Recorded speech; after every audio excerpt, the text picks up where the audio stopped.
Hey everyone, we're just waiting for our guests to join in.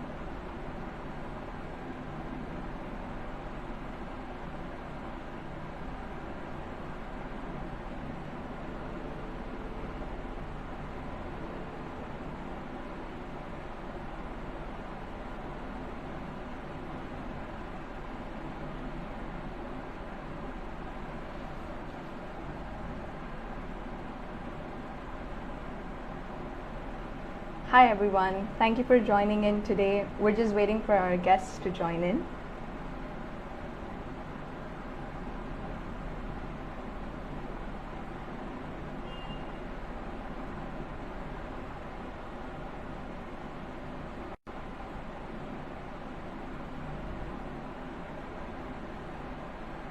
Our guest joins in, let me introduce myself.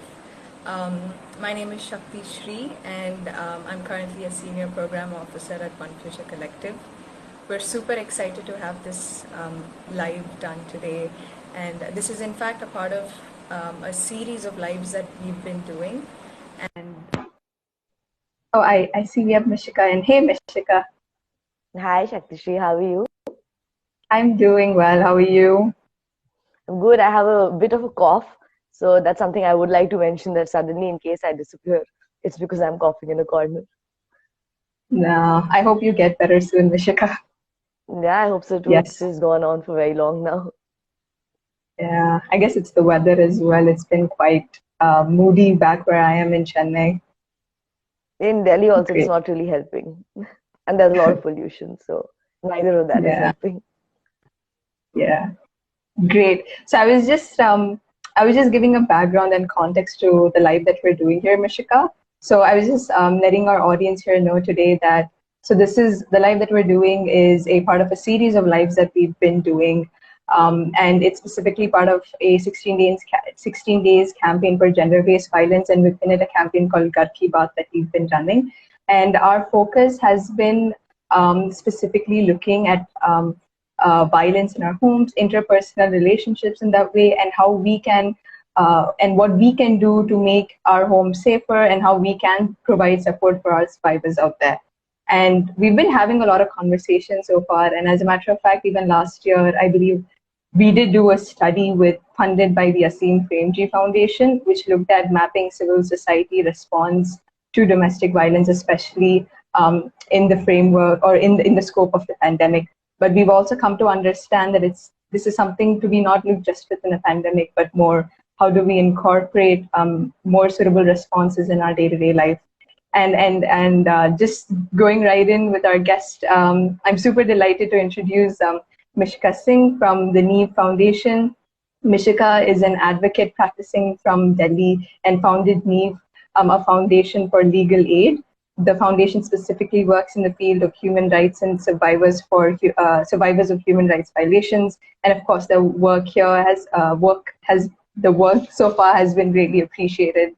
Thank you so much for joining us, Mishika, and hello to all our audience that's joined. Feel free to send in questions or your comments along the way as we go through this live. And I jump right into the first question, Mishika, being what was your organization's experience, especially during the COVID-19 pandemic when providing support to the survivors? What was the experience like? Could you elaborate on it?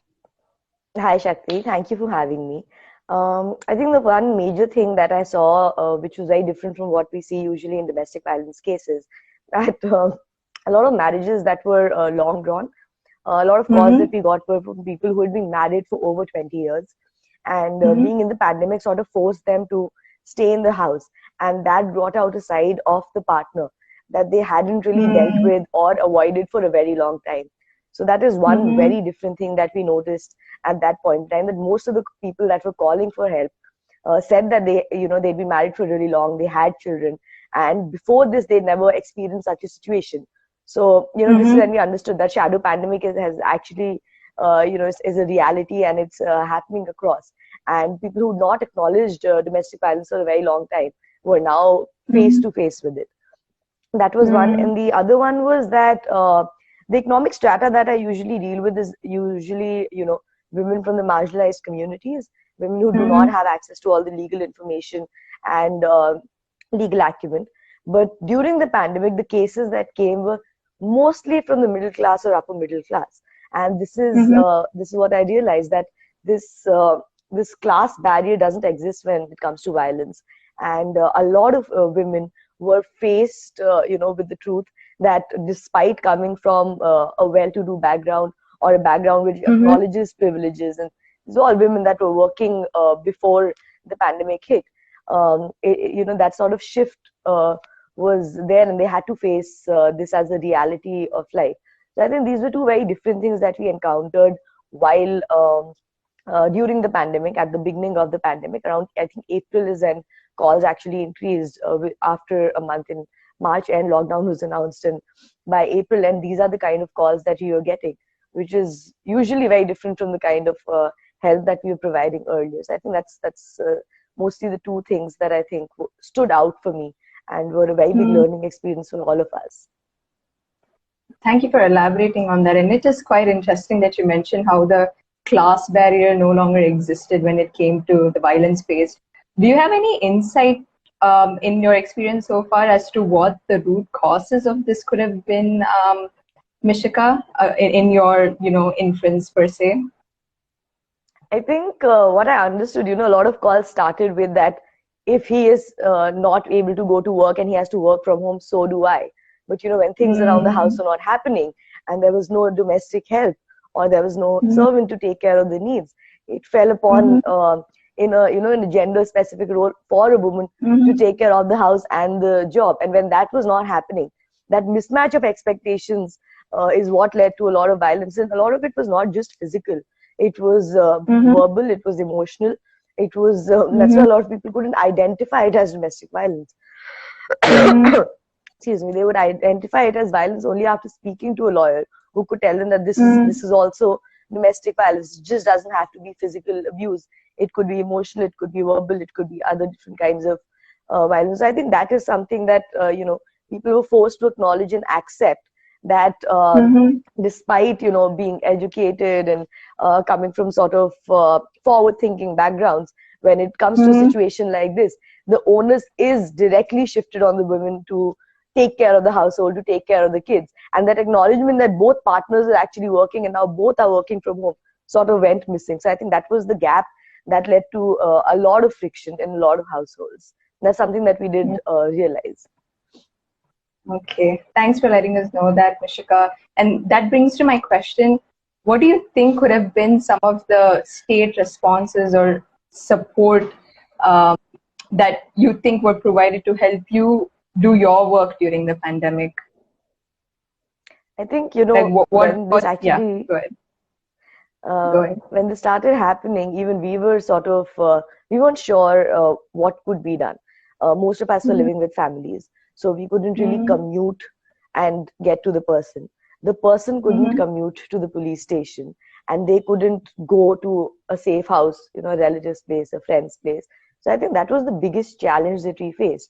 And at that point, I realized that maybe institutionally, from the government, we need more shelter homes. We need more places which are more accessible, where women can go at the drop of a hat. Especially in the pandemic, where even lawyers had to have passes and everything was happening for the first time. So there was a lot of confusion regarding what system has to be followed. Today, if I'm sitting in Noida and getting a call from Delhi, I don't know if I can cross the border to go help that person, and if I can do it at the drop of a hat, and whether I'll be allowed. So there was no guarantee that we'd actually be able to access. So what we'd actually do was connect them to the nearest police station and ask them to provide some sort of help, even if they needed to be commuted to another place, to be taken to a safe house. Then ask the police, request that kind of help. The attitude of the police was, of course, that, well, he's not hitting you, so you're not technically in danger. So, physical abuse, again, when we think of violence, we only think of physical abuse. So that was something that I felt, and it always takes me back to the Justice Verma Committee report, which happened after the Delhi gang rape case. And this is now ancient. This is January 2013 when the Justice Verma Committee report happened. That is an entire section on sensitization, gender sensitization of the police. And now I think if we'd implemented it, maybe we'd, as a society, as a state, institution, be in a better place to handle the pandemic instead of saying that it's fine, just live through it, knowing what the situation is. Maybe be more receptive to what was happening and accommodate things that way. So I think that's something that institutionally would be required and would have been good to have. Individuals were, limited in what they could do. We couldn't have gone places, we couldn't have taken them in. There's a lot of problems. The NGOs were shut down, so we couldn't have connected them to NGOs which would have taken them in. So I think, that is something that that I would have really liked to see. Yeah, I hear you on that. And as you were speaking, it just came across my mind how you mentioned, like, a lot of times people assume that violence only comes physically. And you mentioned how even in the police station, for example, sorry, I'm back. Yeah, sorry about my internet.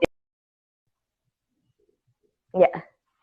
So you mentioned about how violence usually is taken and is only considered sort of credible if some sort of physical altercation happens. Do you also suppose then, like, I'm thinking, is there then a lack of even awareness of what violence could encapsulate within these state-based institutions? Or do you think it's more of like an overlooking sort of that happens, like they are aware of it, but there's some sort of overlook that's happening over there? I think a lot of NIE's work is currently focused on educating people that violence is just not physical. Yeah. That's something that we've realized that gap is there, because as soon as you say violence, and even if you ask that, has there been cases of domestic violence, they say, nahi, kabhi mara to nahi hai. And then, there's, in the society, there's definitely a lack of awareness that this also, there's sexual abuse, there's economic abuse, there's emotional and verbal abuse. All these amount to domestic violence. It's the letter of the law. It's given under the Act. From the institution side, what I think is that the awareness is there, but that attitude of ki unhe nahi pata hai, to why do we have to put it out for them? If we can get away with not doing something, then what's the need to do it, sort of a thing. And that, I think, that lackadaisical attitude we see across institutions. I remember we had a call with, I think, DCW or NCW. I'm not really sure at this point in time, but there was another live that I did that time where we talked about this incident, another lawyer and I. That even their response was very mild. So as a woman, it takes a lot of strength to step out and say that, okay, I'm in a dangerous place and my husband of 20, 30 years is being abusive towards me. And if that is met with a response like, are you sure? And don't you think it can be sorted? Ye to ghar ki baat hai. When that sort of response is what you get, I think the foundation is sort of shaken. So I don't think it's lack of awareness. I think it's more lack of, do we want to accept this as violence if it's not accompanied by something physical? Do we want to say that, okay, if you were taunted and if you ridiculed, it's actually violence? Do we want to accept that if you were given a particular amount of money for household expenses and then you were not given it or deprived of, the same resources? Is that violence really? It's just someone being wary of what they're earning and what they're spending. So I think that is where the problem happens, that how we say that this sarkari attitude, and this is something that we've seen from Musaddilal in Office, that for a person in the government to do something that they're supposed to do is a task. That makes a lot of sense. I think that's where the gap happens. In my experience and in our experience collectively, I think that's something that does make sense, that why else? So yeah, and that actually also makes me think of how there's some sort of like a boundary between like homes and then the legal space outside of the homes being the public space, and somehow the legal space is in such a blur within these walls of the home where you're made to go back and deal with it. And I think it's a very interesting dynamic that exists in these two spaces, the legality in the public space versus legality in the private home space. And that also, as like, go ahead, Mishika. No, sorry, carry on. I was just agreeing with what you were saying. Yeah, I mean, what do you think about that? Because I also feel like it comes from a deep sense of a patriarchal, structure that we've set in place, that the household has a head, and they're like the so-called governed of the walls within, and then you go outside and then there's a public sphere, and even if you do come out in the public sphere to voice it out, you're somehow made to make it into a private thing. So what are your thoughts on that? You know, what I've understood is that our reality when it comes to others is very different when it comes to our own. And this I Mm-hmm. realized around the entire Section 377 debate also, that, a lot of people were very strongly vocal about supporting rights of LGBTQ community. But when they were posed with Mm-hmm. the question that, okay, tomorrow if you find out that if your brother has a different orientation or if your sister has Mm-hmm. a different orientation, the responses change, It can change for a lot of Yeah. reasons. It can change for reasons that I don't want my sibling to have a difficult life. I see what the world is out there for them, and I feel very bad for them. But it's much easier to show solidarity in isolation. Mm-hmm. It's very difficult to show it for Mm-hmm. yourself, even when in cases of Yeah. violence. We see it all around us. We see it in our own homes, but to acknowledge that it's happening in our home is much more difficult than tell a third person that this is what is happening and this is what you can do. So I think that gap between private and does exist, and that acknowledgement also varies very differently. Like seeing someone being in the same situation, you'll have a different advice. Being in that Mm-hmm. situation for yourself, you'll implement things differently. So yeah, that's something that I've seen and I've realized. And for me, it actually happened when the whole 377 debate and discussions, and when that was something that people were talking about and educating themselves about. I realized in that time only that it's different when it comes to you, to your own. It's one of those things, and domestic violence is definitely one of those things. First, there is shame that if violence is happening, the patriarchal structure, that if violence is happening, maybe you weren't able to take care of the house as you're supposed to as a woman. Mm-hmm. There's a trigger for that violence. Why else would it happen? And True. to acknowledge that it's not your fault, and then to take a step ahead and point it out as someone else's fault. I think it takes a lot of courage, and then to be again met with a mild response is not something that is good. In fact, yesterday I was speaking to someone who wants to file a divorce case, 22 years of marriage, two kids, both Mm-hmm. adults, and they said that the incidents of violence happened actually in 2015, but that Mm-hmm. time they didn't know where to go and who to ask for support, and they weren't Mm-hmm. mentally prepared to file a case, and the Mm-hmm. violence was witnessed by people around, the children and everything. So took them 6 years to acknowledge that, okay, this has also happened to me, and I no longer want to live like this. And 6 years is quite some time, but I'm glad that it's happening now.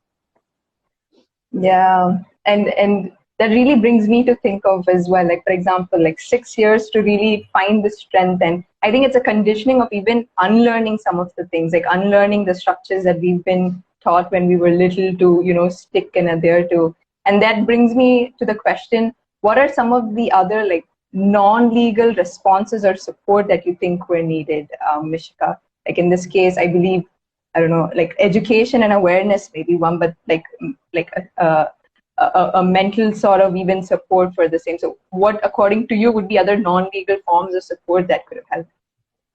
I think mental support, mental health support is something that I do acknowledge was definitely needed at that point in time, Mm-hmm. because in a lot of 90% of the cases that we deal with, they don't materialize into a legal case. They Mm-hmm. stop at a point where the woman has realized that there is help if and when she needs it. So Mm-hmm. to get them to that level, for an external person to acknowledge that, okay, this is what is happening to you and you are in the Mm-hmm. right, I think that also gives a lot of people a lot of strength. So definitely Mm-hmm. mental health support was something that became really, really, really important. That should be there. Like we have legal aid. I think our idea of justice is just about winning a case, A versus B, and one Mm-hmm. person wins, and that's justice. I think there should be a more holistic, restorative Mm-hmm. approach to something like this. Even for people who file a divorce case, it goes on for years. At the end of it, they get a divorce. But to live with that, then I think the concept of restorative justice needs to be pushed forward to say, okay, this is what you need to get back on your feet, to get adapted to the society, to start your life as your own person after spending the first 30, 40, 50 years of life for other people. Till 20, Yeah. 30, it's all about when are you getting married, when are you getting married, when are you getting married. Once you do, it's about when are you having children. Once you have children, it's about how are you taking care of the house. So I think that realization, if it happens so much later because of all these reasons, I think mental health support, in my opinion, would be top priority. Apart from that, institutional support, like I said, that if there would be more accessible places where people could go, like you have DLSA in courts that is there, that, this is where you can get free legal aid. I think information that you're actually eligible for free legal aid is not something that's advertised. Of course, people have a lot of problems with legal aid and the kind of service that they get, which is also understandable.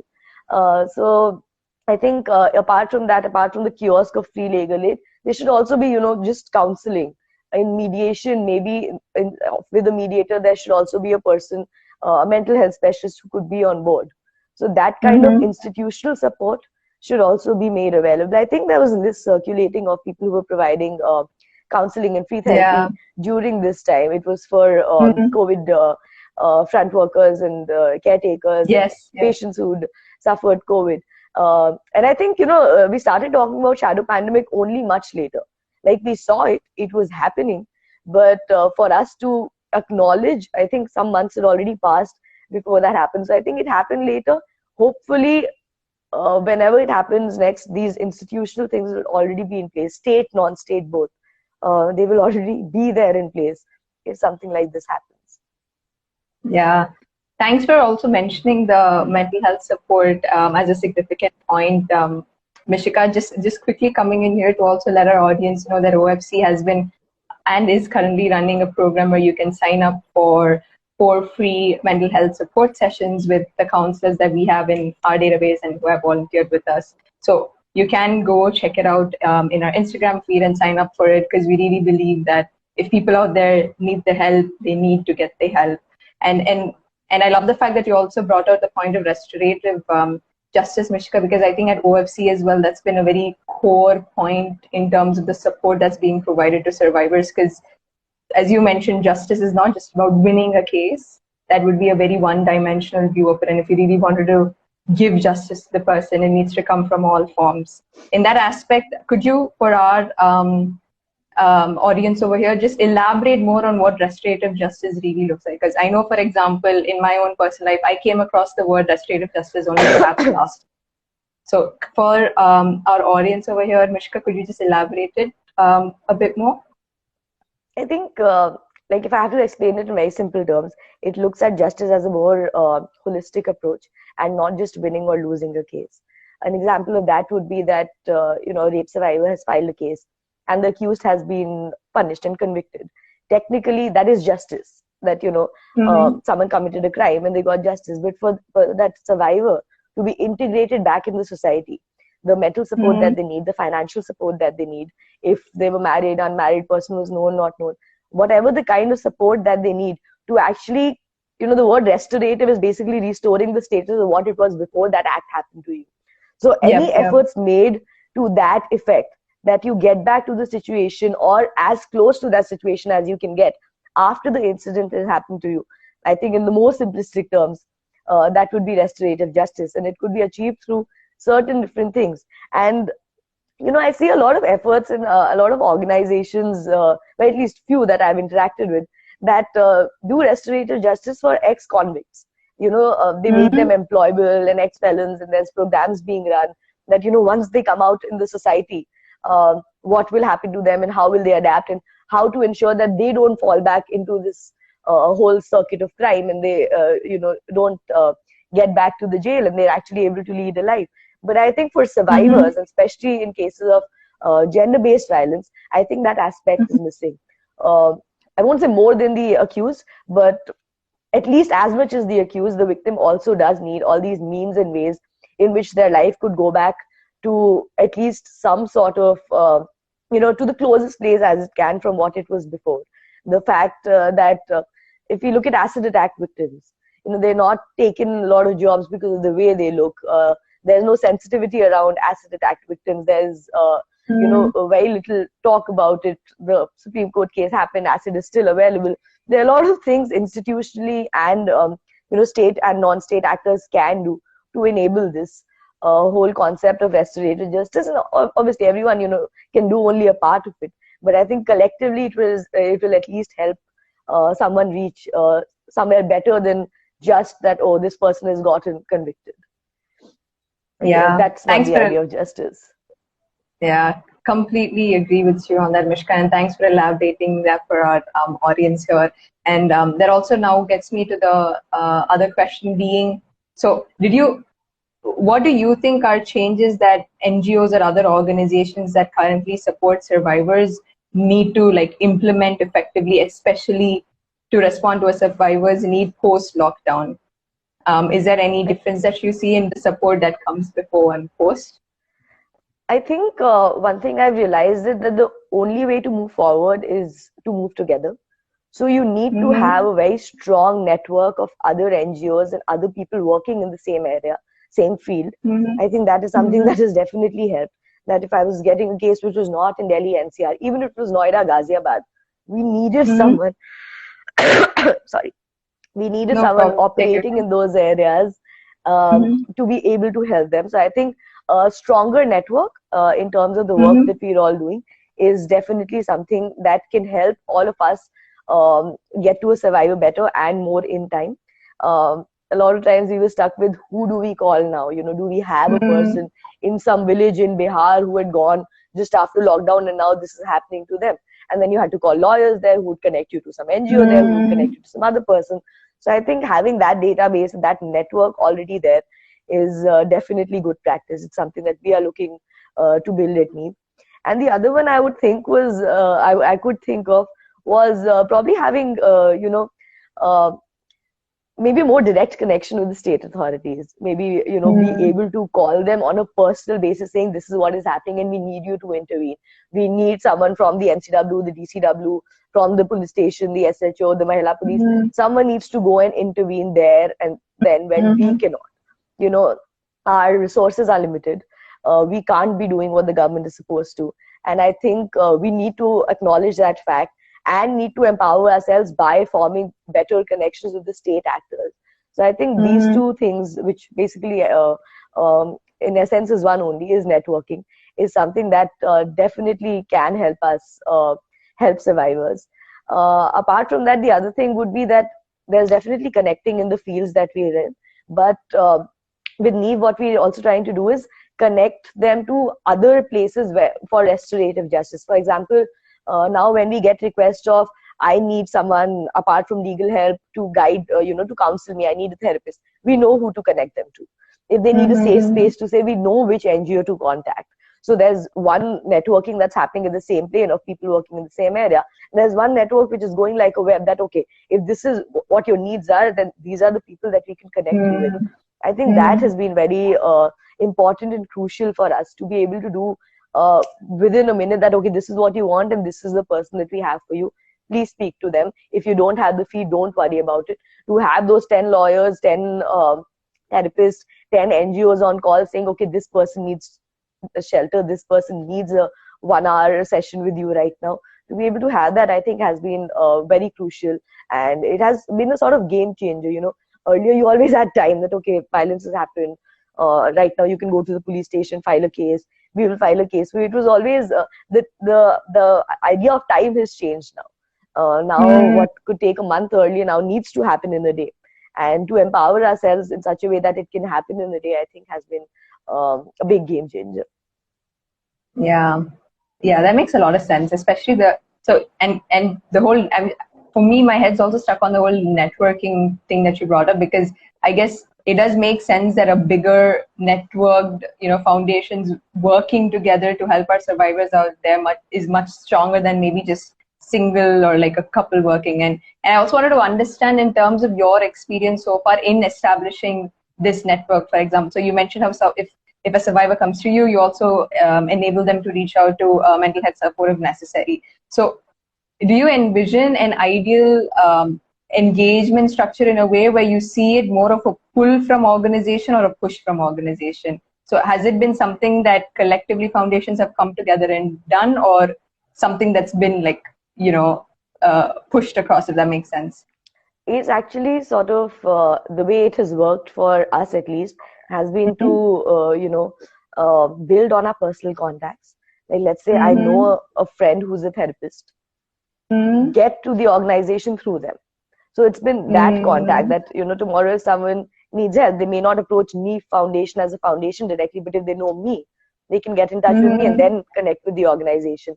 That was actually done because of, not the pushback, but just a general, again, lackadaisical attitude, sort of reluctance. And we didn't have time for that reluctance. At that point in time, like I said, that time, instead of being stretched, it just lapsed into a very small time frame. So in that, I think what has worked for us is to look at personal contacts and then see how we can approach organizations through them. So that has been good. It has also helped us in a way that we know what the organization does, and we may not know who's the direct person responsible for it, but we know one person. And that one person, would make it easier for us to have that communication saying, okay, this is what I need. Please tell me who can I talk to in your organization, or you could talk to them and we can take this forward. So that has been easier. It's always more difficult to collaborate or, engage with an organization. It's much easier to do it person to person, I feel. Personal. So that has been something that we've worked on. Understood. Makes sense. And when it comes to the part where you mentioned that maybe really collaborating with the state institutions to, support our survivors better, has there something that you've already done so far in trying to establish that, or do you, where do you see a gap in that? Because we still understand that complete collaboration hasn't been, settled in place around, right? So just wanted to understand your perspective on that. How can we holistically enable this, networking with the states themselves for it? I think, or is it more like something that we have to get it centrally? We've done enough from individual, collective sake, it has to come central. I think the thing is that a lot of things have to come central, but the reason why, why are NGOs working in the space of children's education, even if it's something that it's the state's responsibility technically, up to 14 years of age, it is their responsibility. But we are doing it because maybe it's, we can become sort of the bridge between what the need is and what the state is doing, to tell them, okay, this is what we have and this is what you can take from us because we are stretched beyond our means, sort of a thing. The other thing that, again, that I have realized is that organizations have now become very careful of their reputation, and engaging with them on Twitter has actually helped. So that is something that we have seen across a lot of cases, that tagging the SHO, tagging the police, tagging the organization, tagging the chairperson has brought out wonderful results. At least they're responding, at least they're like, okay, what happened? Please send us the details to this email ID. Now, after that email ID, it may take long. Then there may be another round of tweets, where you tell your entire group saying, okay, 100 people need to tweet this at the same time so that they get these notifications and they're bombarded with this. So that, I think, we're attacking their pain point, which is their reputation, which is fine, which is as long as it gets the work done. So I think, and from that, once you have a relationship, then you can take it outside. But I think to make that relationship, sometimes that is needed. Sometimes you come from a place where you don't know anyone and you have to find your way out. And a medium like Twitter can definitely help in that. It has helped. I've seen a lot of cases where it has helped in filing of an FIR. It has helped in reaching the place. It has helped in, if not gender-based science, stopping trees in parks and a lot of other things where they have intervened in a timely manner. So maybe that is something that can be done, and hopefully we'll get to a place where we can just call the people and just be like, okay, this is what is happening, you need to be there, and have that faith that it will be done. I think sometimes the trust factor is also missing, because when it comes to state, they also have 10 different things to look at. Simple things like I'd gone for my marriage registration to the SDM in June. I'd gone for the application in April. And that time I was told the SDM is in this meeting because, the disaster management committee was doing something. There was some COVID protocol. There's one SDM for one area and he had to do it all. So when you see that up close and personal, you also realize that sometimes it's beyond their means to be able to actually help you because they stretch so thin. So I think that understanding coupled with knowing the right buttons to press, I think that can go a long way in establishing that relationship with the state actors. Yeah. Thanks for bringing that point. I actually really hadn't thought of it like the Twitter example that you brought out, but now it makes a lot of sense. And it's also very intriguing for me to understand how effective sometimes social media plays a role outside of its main use that it was actually created for. And I think Twitter is a great example of how not only is not just like a social space per se, but it is like a political / help-seeking landscape that it's becoming. Yeah, I think from my side, these are like the questions that I have, and I think a lot of them have been clarified, and I've learned so much today, Mishika, from you with your beautiful examples that you've brought forth, and I'm pretty sure our audience here today have gathered a lot of knowledge as well, and a couple of interesting points. But before we end this live, Mishka, is there anything you'd like to, let our audience know over here, a message that you'd like to give to conclude our session? I'd actually like to thank OFC for doing what it is. And when you talk about these things is when you realize exactly what you're doing.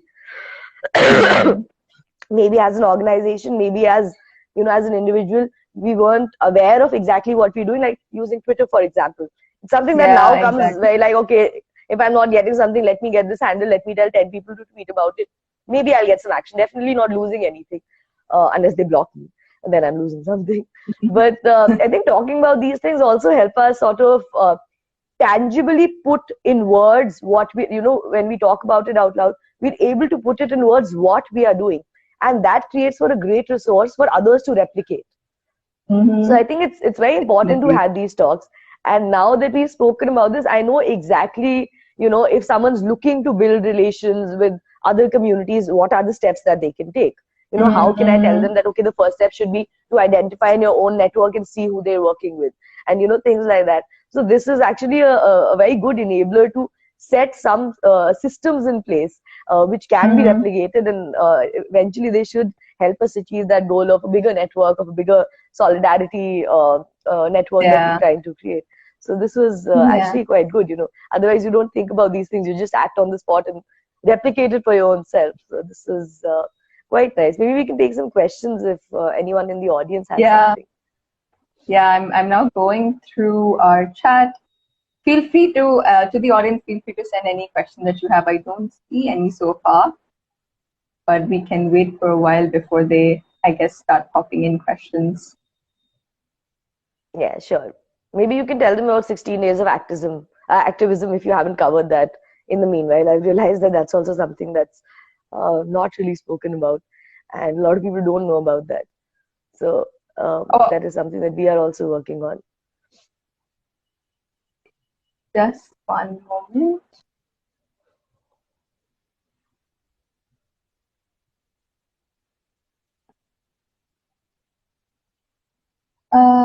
Just a moment. Sure.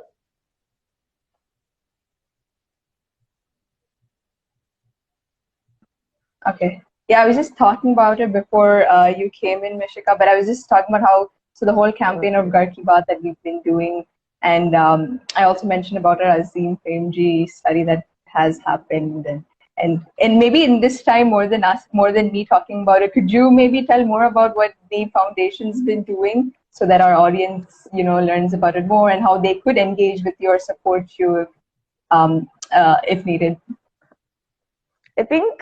I think what we're doing is something very interesting. What we're doing is having 16 days of activism and 16 terms that we're telling people about that we think that they may not know. And my guinea pig was my husband. I made him read all the 16 things, the content that I'd created. And there were a lot of things that he did not know about. So that made me realize that, just because you're working in that area, you don't realize things that are common for you are not very common for other people. People don't know about intimate partner violence. People don't know about femicide. People don't know about 16 days of activism. They're not in that space, so they just don't know these things. They don't know shadow pandemic. It's something that they're not aware of. So that's what we're trying to do. We're using these 16 days to actually talk about 16 terms that maybe you may have come across, but never actually bothered finding out what it is. So whoever's here, you can follow us in, or see those 16 terms anyway, even if you're not following us. It's an open profile, and it'll be nice to see if if you're learning something new, because that's the aim, that there are words that are very relevant to us, to our lives, to what is happening. It's also answer some question like, what can you do to support a survivor? A lot of people know people who are going through things, but they don't know how to extend their support.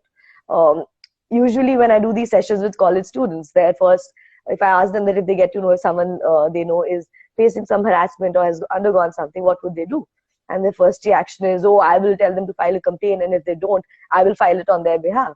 And then that discussion happens, that you're already fighting that person's already fighting with agency being taken away from them.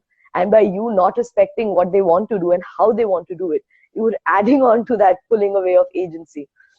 So it's just that people, they have the best interest कि अगर गलत हुआ है तो हम इसके बारे में complaint file करेंगे और हम help करेंगे. But sometimes they lose the fact that who they're doing it for may not appreciate it. It's still them not being able to decide the course of their life or what they want to do. So I think those are some small things that we've spoken about that may help people who see them. Thanks for letting us know that, Mishika. I'm also just searching for questions. I do see we have a couple of audience members over here, but do let us know if you have any questions or anything that you'd like to share as well. We're happy to take it. We have about 3 minutes more anyway. So, I actually thought that we wound up quite early. I thought that we had a long time. But now I realize that's actually been that time. Sometimes when you talk about things that, the work that you do and the things that you're passionate about, you don't realize where time goes. I actually thought that we have wound up in much lesser time. And then now we'd have to think of things to stretch it forward and, how to cover for the time that we have blocked. But it's amazing to see how it's already been so long. It doesn't feel like that at all. I completely agree with you. That's why I was like, okay, wait, it's already 8:45. But I think I've learned quite a lot. To be honest, I'm not someone who's been really in this particular subject, but I do know that this is something that's not supposed to be considered a subject because it's part of my day-to-day life, right? Like it's part of my interpersonal space, and in this particular topic, it's also pretty close to home, especially considering the pandemic. I've had my own like personal observations of violence taking place amongst family members and peer members, and often across, I'm in a position where I don't know how to help them because, I find it more easier to go to them and say, hey, it's all right. Maybe you could reach out to help to these organizations and maybe reach out to help to, go to the police or something. But then at the very end, it's so much more easier said than done, like as we talked about before. And maybe just for even my, understanding, Mishika, as a very last question, from a personal capacity, from an individual who observes it or understands someone in their circle being faced with things, what are some of the things that I can do in my own capacity to help them or support them? Do you have any, recommendations for that? I think the most important thing, which we also try to imbibe, is to make them understand that they will get help if they need it. I think that understanding needs to be communicated very clearly, that help is there if you choose to want it, whether it's legal help, whether it's other kind of help. I think that is, because when something like this happens, intimate partner violence, gender-based violence, usually happens with someone or, domestic violence. So it's a partner. I think the trust factor goes missing, that if this is what my partner that I've chosen for life is doing to me, how can I trust anyone else? I think that barrier needs to be broken to help them realize that, okay, there's still people that you can trust and there is help if you decide to get it. I think that has been the biggest challenge that is there. And I think that is what we should try and do, maybe not forcing them to, file a complaint, this and that. That can be counterproductive. Like I said, that's again taking away the agency. But just tell them that if they choose to, they can. It's still their decision. They are still in control. I think to emphasize that they are in control becomes important. And then whatever help they need can be made available if they choose to go for it. I think those are two things that can really help things. Also, what I've come to understand is that if someone's planning to take legal action, one good advice is to write everything down. Like we see in movies also, this happens in real life, that if your testimonies are not matching, if the thing that you said in the FIR is not the thing that you said in the statement, is not the thing in the evidence, the case can be rubbished on that, ki pehle ye bola tha, because we refuse to acknowledge the trauma attached to things. We refuse to acknowledge that if someone is being beaten up by their partner, being sexually abused by their partner, being emotionally tortured by their partner, they can't really, they can't be expected to have the same mechanical response every time. It's not like, tell me your name and you go for it, or, do ABCD or 1 to 10. So that fact is not taken into consideration, that trauma can change a lot of things. You may not mention X thing in the FIR at the time of evidence it may come up, because at that point in time it's something that you were severely blocking. Maybe you don't Mm-hmm. mention sexual abuse in the beginning at all, and it comes up only later. So I think a good practice is to recommend that if it's okay and if it's not very harrowing, to write things down. The other thing that it does is that when you go to a police station, when you go to someone and when you have to tell them what has happened, it's easier to go over something that you've written than to recollect it in your head. Then it becomes mechanical that I Yeah. have done this. Yeah. So you don't have to go through the same trauma again and again. So if someone is looking for legal help, I think that is something that definitely helps. With mental health, it's different. You have that space where you can approach your feelings as and when they come to you. Yeah. Legally, things become different. So I think for the survivor also, it becomes, once they've put it down, all of it in one place, I think it's easier for them to just go over it instead of recollecting Yeah. in their own head what they were put through.